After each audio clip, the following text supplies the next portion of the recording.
Welcome to Pardon the POV. I am Bolo, and I'm here with the Crispy the Wrestler. Welcome. Thank you. Excited to be back. Welcome back. Let me start with the first question.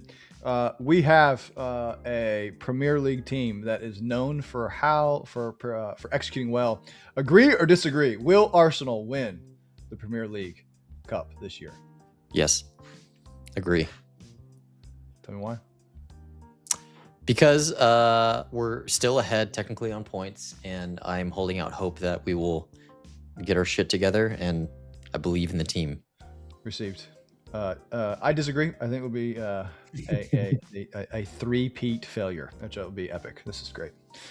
Yep.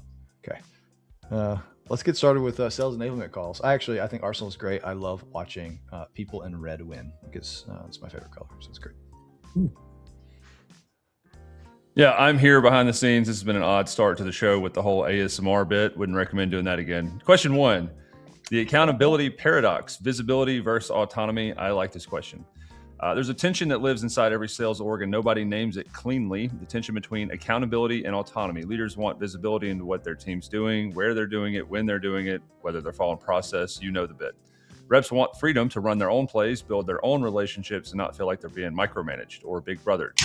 AI and process enforcement tools are making this tension sharper than ever. I'll skip ahead at the stats because you have the doc in front of you. The binary question is this: giving reps more process autonomy, even at the cost of some consistency, produces better long-term outcomes than enforcing a rigid, visible, tracked process. I think I know which way you're going to lean on this one. Agree or disagree? 3, 2, 1. Disagree.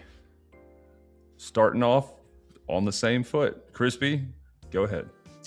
Yeah, I think that sales reps are often viewed as cowboys in the Wild West, in the sense of they don't follow the rules. They're kind of, on their own horses, going to their own places.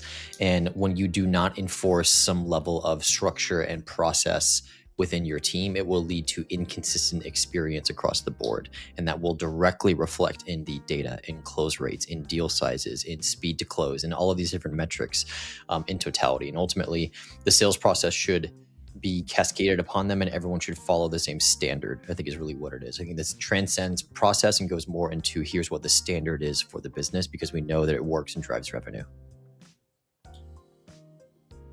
Excellent answer, Matt. You're going to have to be on your game today. Go ahead. Before Super, I used to run a service company. And in that service company, I had something called the RP way, the Rev Partners way.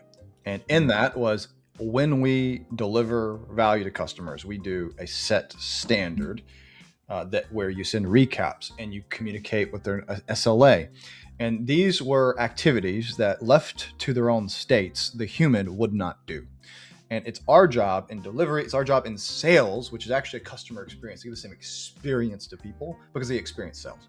So when I think about a sales process, it is, are we giving the best experience over and over again to create that's most likely for a close won revenue? So yes, you must have a guardrail. You must inspect so you can expect certain expectations. If you don't, you will fail. I'll use my once a show chime in. As somebody that ran in sales at Rev Partners and followed the RP way, on multiple occasions, I was told that that adherence to that process was the differentiator in a closed won deal. Like the ability to do that created an experience that was the differentiating factor in winning revenue. Don't clip that, Lorenzo. Put it in the thing. All right, question 2, the 8936 problem. You have a process. Who cares? Nobody follows it. Here's a number that should be printed on the wall of every sales leadership offsite in America, 89. It's not 6-7, but that's a separate conversation. That's the percentage of companies that say they have a defined sales process. The other number is 36. That's the percentage of teams where reps actually follow said process consistently. A survey of over 200 revenue professionals in 2026 is what revealed those numbers. The gap between those two numbers, 53, so with a process versus with adherence, is not a fluke. It held up across company size, deal cycle length, industry, geography. The process exists, enforcement doesn't.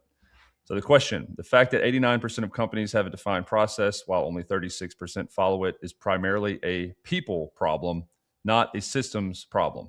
Agree or disagree? 3, 2, 1. Disagree. We got to figure out how to get y'all to say different things. Matt, go first.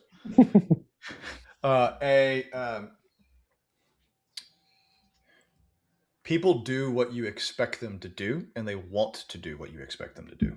It's the old cliche, and I said this earlier, is people, what you inspect is what you can expect.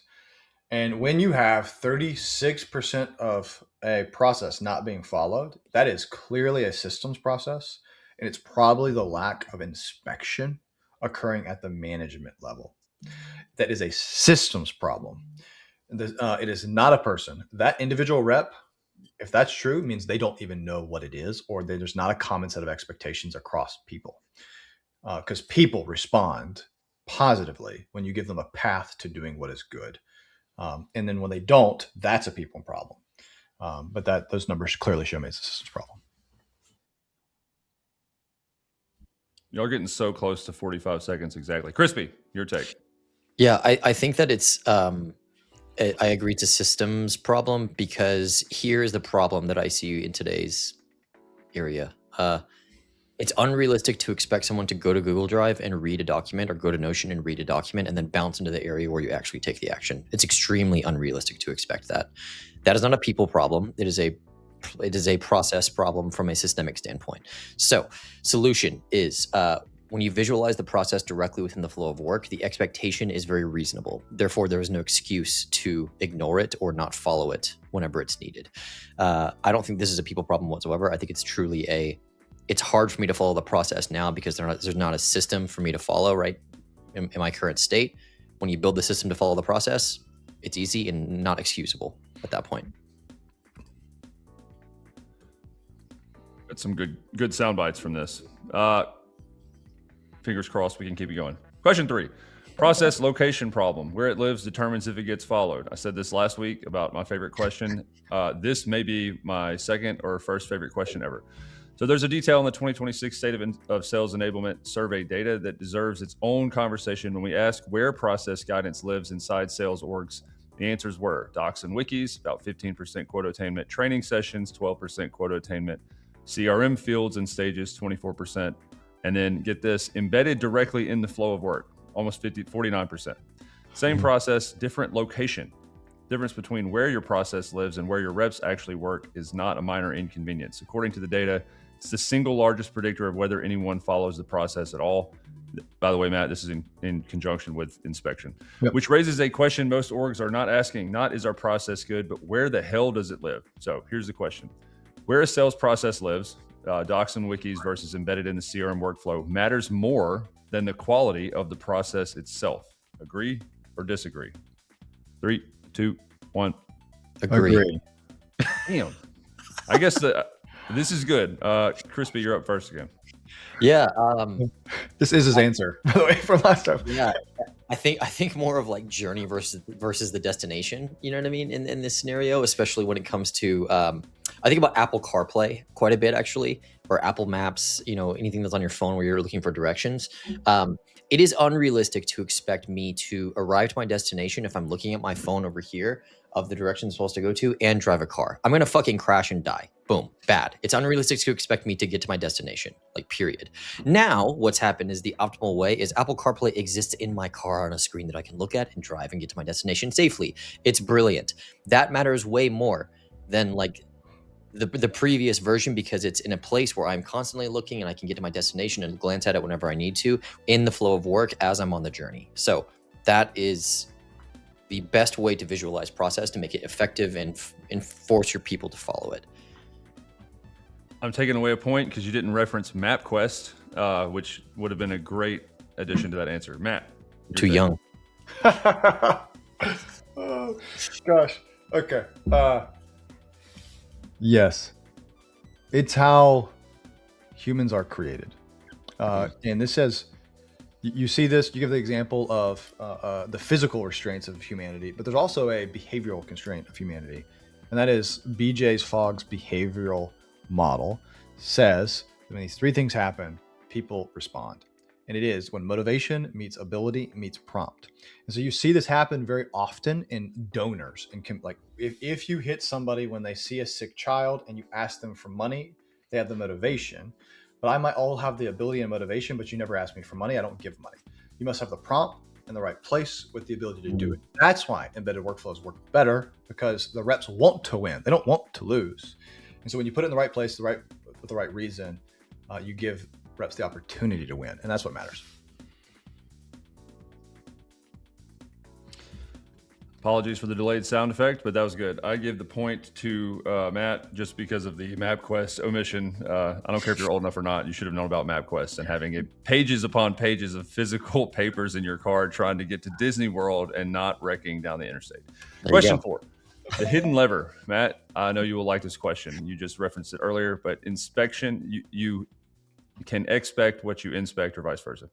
Of every variable that was tested in the 2026 State of Sales Enablement report, one produced a gap so large it looked like an AI hallucination, but it wasn't. Teams that consistently inspect deals against a defined process hit quota at 6.3 times the rate of teams that rarely or never inspect.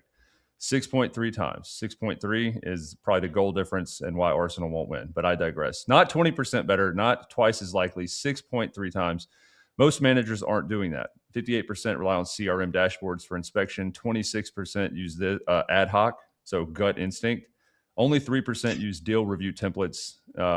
That's pretty shameful.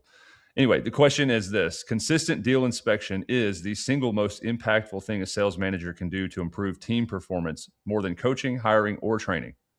Agree or disagree? 3, 2, 1. Agree. I have not done a very good job today. Matt, go ahead. It is the basis. Again, we got a human behavior that I've seen, regardless of type of function I'm doing. It could be playing competitive sports. It may be having my child an expectation they do their homework. It may be having a sales rep send a recap in a certain way or a certain SLA. It could be sending a Slack message or sending a recap after a meeting's done and having an expectation of people doing it. The number one difference between behaviors of a human are, and it's simple, do they expect and know they're expected to do it? Number one. And number two, that you inspect it. That's it. Then you can coach. And you can only coach if you first have expectation. And inspection is the way you distribute expectations to people. And you have to have that confrontation. To say, you didn't do what I expected you to do it differently. And that's what is that called?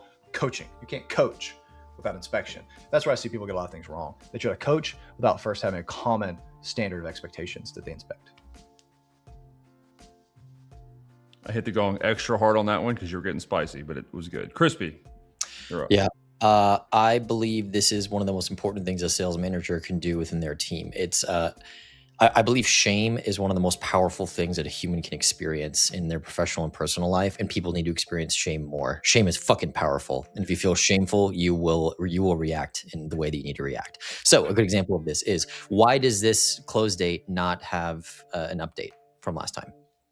And asking that publicly in the sense of, you have the playbook, you have the flow of work, right? And you know what to do. Why does this not exist? Like, let's inspect each individual deal, because you will feel shame if you do not have the standard upheld against your peers in the pipeline ultimately. And so that is not even coaching. It's more of the reaction that you will get out of your team and your people to say, hey, you did not follow the standard here, here, and here. That will drive behavior to improve that the next time it comes around. And the repetition of that is enablement. So, I like Crispy's fix for anything cultural is have a level of expectation and start shaming people into doing what is right and morally correct. I like this, Crispy. It's great. Shame is extremely powerful. Yeah, this segment sponsored by Shame, brought to you by the SaaS Dads of America, shaming our way to a better future. Crispy and Matt. Question 5, the last one we have time for today, gentlemen. The manager cliff. What happens when you add one more rep? I will give a brief aside here. Matt, I know you were in the military. I was in the fire service. Span of control was an incredibly important term in managing down and up. So that's where this is predicated. And the data showed the same thing. Anyway, there's a moment in every growing sales org that nobody plans for and everybody eventually hits. You take a manager who's doing a great job with 4 or 5 reps and you add one more, then 2 more, something changes.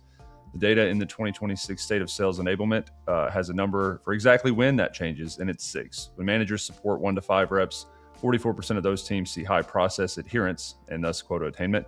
When the ratio hits 6 to 8, that number drops to 15%. We're calling this the manager cliff. It's not a theory, it's proven in the data. It's a statistical pattern that held up across company size, region, and deal cycle. Most orgs have no idea they're already past it or walked off it, to keep with the metaphor. Here's the question. Manager to rep ratio is the most structurally undermanaged variable in sales org design, and most companies only fix it when it's already broken. Agree or disagree? 3, 2, 1. Disagree. I'm 0 for 5. All right, Crispy, I think you're up first. Okay. I think that this alludes back to the question from before, which is this a people problem or a systems problem? I think if you have the right systems in place to have the standard and flow of work implemented directly for 20 reps, regardless of what it is, the number could be 6, could be 20, could be whatever. This problem will solve itself if you have the standard upheld, ultimately. I think that in these situations where people they go from 5 to 6 and the standard begins to drop, that's because there is no enforcement of a standard or process generally for the first 5 reps, because you can manhandle it directly with 5 people on your own. When you get to the 6, it's a systemic thing that needs to scale. Excellent. Matt? Yeah, it's this idea of going, and you experience it if you're a parent, if you played sports, you'll experience this. It's going from man defense to zone defense. And you can't play zone unless you have a system in place. And managers, I think the reality of today, especially as there's a push on revenue per employee increasing, is managers will have to face the fact they're not going to have a 1 to 5 or ratio. And so the question is how do we systemize this? And we should not optimize for the variable 1 to 5. We should optimize for the variable, how do I coach? And I don't think we actually know yet. I don't think the data shows it. So we need to get in, how can I outsource inspection so that I may do better coaching, and I get my expectations delivered directly to people. That's what I think you should manage towards. I think that will get to, and that's what I think we'll right size 1 to 10 perhaps. Who knows?